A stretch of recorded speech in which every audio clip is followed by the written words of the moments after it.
Hello दोस्तों, आप सभी का स्वागत है मेरे YouTube channel super exam with अंश में। दोस्तों, आज की वीडियो में बात करेंगे समास पहचानने की बेहद ही आसान सी ट्रिक के बारे में। दोस्तों, पहले वीडियो में मैंने बताया था कि संधि कैसे पहचाने। अगर आपने उसे नहीं देखा तो मैंने डिस्क्रिप्शन में उसकी लिंक ऐड कर दी है, वहां जाके आप संधि कैसे पहचाने देख सकते हैं। और आज के वीडियो में बात करेंगे समास के बारे में कि किसी शब्द को देखते ही कैसे पहचाने कि उसमें कौन सा समास है। तो दोस्तों, मेरे साथ बने रहिए और जो मेरे चैनल में नए आए हैं वो मेरे चैनल को सब्सक्राइब करें, वीडियो लाइक करें और बेल आइकन को प्रेस करना बिल्कुल ना भूलें, जिससे मेरी वीडियो आप तक पहुंचती रहे। तो आइए शुरू करते हैं।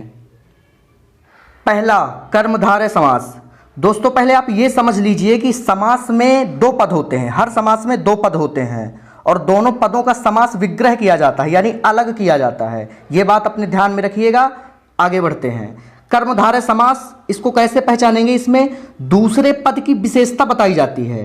याद रखिएगा, दूसरे पद की विशेषता बताई जाती है और दूसरे पद के आगे कैसा लगाकर देखें। अगर उत्तर मिल जाए तो कर्मधारय समास है। आप दूसरे पद के आगे कैसे का प्रश्न लगाकर देख लें, अगर आपको उत्तर मिल जाए तो आप समझ जाइए कि उसमें कर्मधारय समास है। उदाहरण से समझते हैं कैसे। महावीर। दोस्तों, जब हम महावीर का समास विग्रह करेंगे तो इसका समास विग्रह होगा महान वीर। मैंने कहा था कि दूसरा पद यानी वीर, आप दूसरे पद के आगे कैसे है का प्रश्न लगा के देख लेंगे। अगर उत्तर मिल जाए तो कर्मधारय समास है। तो हमने वीर के आगे क्या लगाया? वीर कैसा है, तो आंसर क्या आया? महान। अर्थात इसमें कौन सा समास है? कर्मधारय। दूसरा उदाहरण देखें, नीलोत्पल। नीलोत्पल का जब हमने समास विग्रह किया तो क्या हुआ? नीला उत्पल। दोस्तों, उत्पल का मतलब होता है कमल। याद रखिएगा, बहुत सारे लोगों को नहीं पता।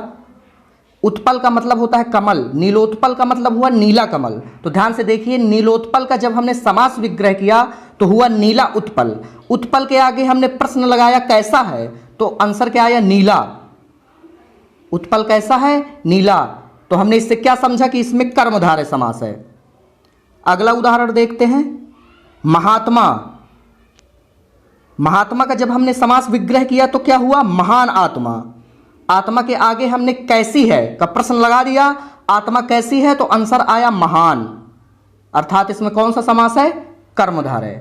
ध्यान रखिएगा दोस्तों। आगे बढ़ते हैं। द्वंद्व समास। दोस्तों, ये तो बहुत सरल है, इसको आप ध्यान से देखिए, देखते ही आप समझ जाएंगे। अधिकतर दोनों पद एक दूसरे के विपरीत होते हैं। विपरीत मतलब विलोम शब्द, ज्यादातर विलोम शब्द होते हैं। दोस्तों, ध्यान से देखिएगा। और दोनों पदों के मध्य में और आ जाए तो समझ लीजिएगा कि द्वंद्व समास है। उदाहरण से समझते हैं, माता पिता।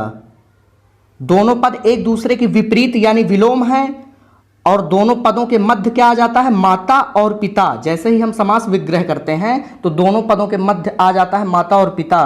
और दोस्तों, एक चीज याद रखिएगा कि इसमें योजक चिन्ह लगा रहता है। किसी किसी में लगा भी रहता है और नहीं भी लगा रहता, इसलिए मैंने इसको ट्रिक में नहीं लिखा, तो आप याद रखिएगा। दूसरा उदाहरण देखते हैं, दिन रात। दिन रात दोनों एक दूसरे के विपरीत हैं, विलोम हैं, और जब इनका समास विग्रह करते हैं तो दिन और रात, बीच में और आ जाता है तो द्वंद्व समास है। दाल रोटी, दाल और रोटी, इसमें भी द्वंद्व समास है। एक दोस्तों याद रखिएगा, धीरे धीरे।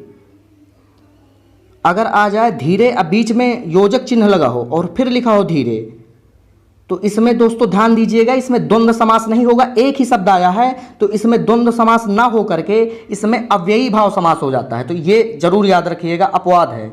आगे बढ़ते हैं। तीसरा, तत्पुरुष समास। दोस्तों, ध्यान से देखेंगे, तत्पुरुष समास को कैसे पहचानेंगे। समास विग्रह करने पर मध्य में कारक चिन्ह आ जाता है। दोस्तों, ध्यान से देखिए, समास विग्रह जैसे ही हम अलग करते हैं पदों को तो मध्य में कारक चिन्ह आ जाता है। कारक चिन्ह कौन कौन से होते हैं? का, की, को, के लिए, में, पर, से। तो दोस्तों, इनको ध्यान से देखिएगा। ये अगर मध्य में आ जाए समास विग्रह यानी समास पदों को अलग करने पर, तो समझ लीजिएगा कि वहां पे तत्पुरुष समास है। उदाहरण से समझते हैं, सेनापति। दोस्तों, सेनापति का जैसे ही हमने समास विग्रह किया, पदों को अलग किया, तो क्या हुआ? सेना का पति। मध्य में आ गया कारक चिन्ह, जिससे हमें पता चला कि ये तत्पुरुष समास है। ध्यान से देखिएगा दोस्तों। अगला रोग मुक्त, रोग मुक्त का समास विग्रह करते ही रोग से मुक्त, मध्य में क्या आया से, कारक चिन्ह, तो ये कौन सा हुआ तत्पुरुष समास। आगे राजसभा, राजसभा राजा की सभा, मध्य में आया कारक चिन्ह तत्पुरुष समास। जलधारा, जल की धारा, मध्य में आया कारक चिन्ह तत्पुरुष समास। ध्यान से देखिए, आगे बढ़ते हैं।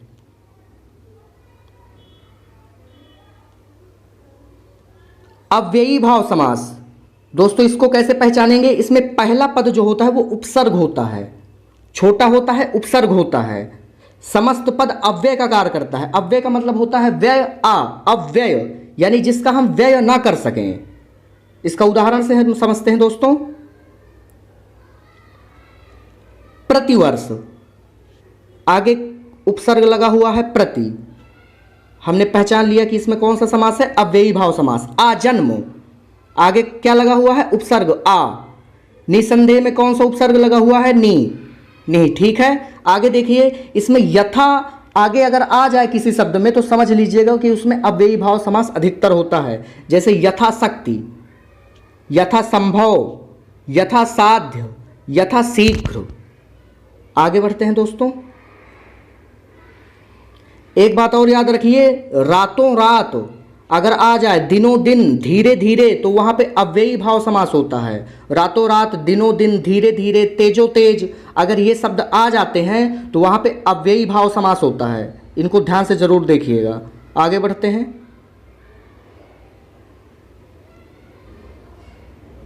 द्विगु समास दोस्तों बहुत साधारण सा है, इसको देखते ही आप पहचान जाएंगे। तो ध्यान से देखिए, पहला पद संख्यावाचक होता है, समस्त पद समूह का बोध कराते हैं। तो दोस्तों इसका जो पहला पद होता है वो संख्यावाचक होता है और पूरा पद मिलाकर एक समूह का बोध होता है। उदाहरण से समझेंगे। पंचवटी, दोस्तों पंचवटी में पहला पद पंच है जो कि संख्यावाचक है, यानी संख्या का बोध कराता है, और पूरा पद पंचवटी यानी 5 वट वृक्षों का समूह।